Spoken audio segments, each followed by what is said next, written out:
Hello and welcome back to Shakesyear. We are working on Richard III, and we are in what the Folio calls Act 4, Scene 3, what other versions call Act 4, Scene 4.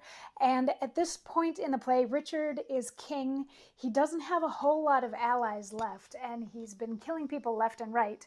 His own mother has cursed him and is hoping that Richmond, who's probably going to come and start a war because Richmond would be next in line for the throne if the Lancasters were in power, he's trying to solidify his position as king by marrying Elizabeth, who is the daughter to the King Edward who died. And since he had Elizabeth's two older brothers killed, he now wants to marry her to, just solidify it and say, like, she's of royal birth, I'm of royal birth, I can be here. And also, he had his first wife, Anne, killed.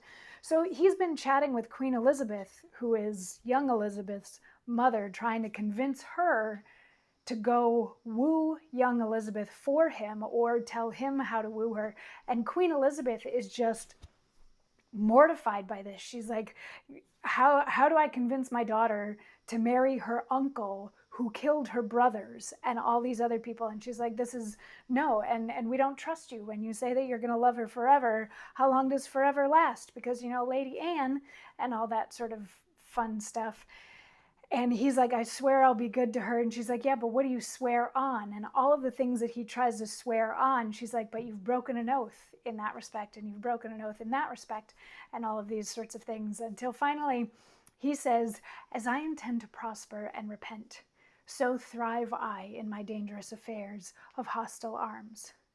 Myself confound. Heaven and fortune bar me happy hours. Day, yield me not thy light, nor night thy rest. Be opposite all planets of good luck to my proceeding, if with dear heart's love, immaculate devotion, holy thoughts, I tender not thy beauteous princely daughter. In her consists my happiness and thine. Without her follows to myself and thee, herself, the land, and many a Christian soul, death, desolation, ruin, and decay. It cannot be avoided but by this.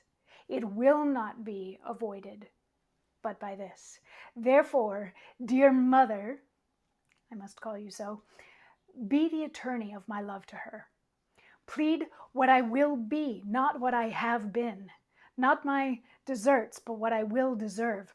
Urge the necessity and state of times, and be not peevish found in great designs. So this is like that point in the rom-com when the guy's like, but I've changed.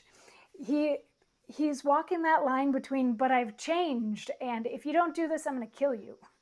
Kind of a thing is what he's saying here. He's like, I want to be better, and because I want to be better, I'm gonna be kind and devoted and think holy thoughts, and if those things can't win over your daughter, then I don't know what possibly can.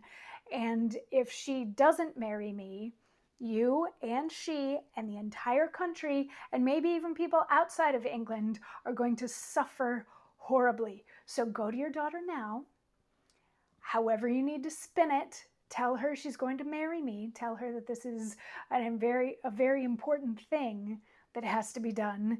And don't go like putting your own agenda into it or anything like that. And through the course of this speech, similar to when he was talking to Lady Anne at the very beginning and she hated him, but by the end she was ready to give him a chance, Elizabeth is like, I guess I have to do this, right? Yeah, okay, I'll go. So she ends up going to talk to young Elizabeth to have her marry Richard. And she's no sooner gone than Ratcliffe and Catesby come in, and they have some news about like armies and navies starting to arrive in England from various places. And then Lord Stanley comes in and he's like, we have to muster an army. And Richard's like, why haven't you mustered your friends yet? And Lord Stanley's like, because you didn't tell me to, but I can go to the north now and I can get them. And Richard's like, I don't trust you, so leave me your son, and if you don't come back with an army, I'm going to kill your son. And Stanley's like, okay, I'm going, and I'll come back with an army. And then all these messengers come in from various places, and they're like, you're being attacked from this side, and you're being attacked from this side, and Richmond is on ships, and he's coming in to attack, and we can only presume that he's coming to take the throne. And Richard's like, what, like the throne is empty? Like he can just take it? And they're like, well, why else would he be coming?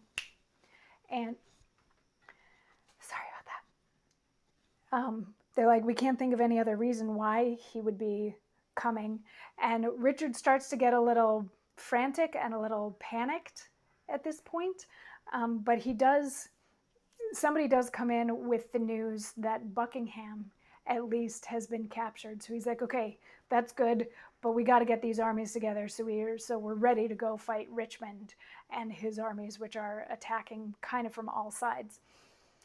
And in other versions of the play, that's the end of Act 4, Scene 4. So we're going to stop there for today. There's a bit more left in Act 4 before we get into Act 5, but I'll fill you in on that stuff tomorrow, because tomorrow's monologue is from Act 5, so we'll catch everything up to then. And yeah, I'll see you tomorrow for that. Mwah.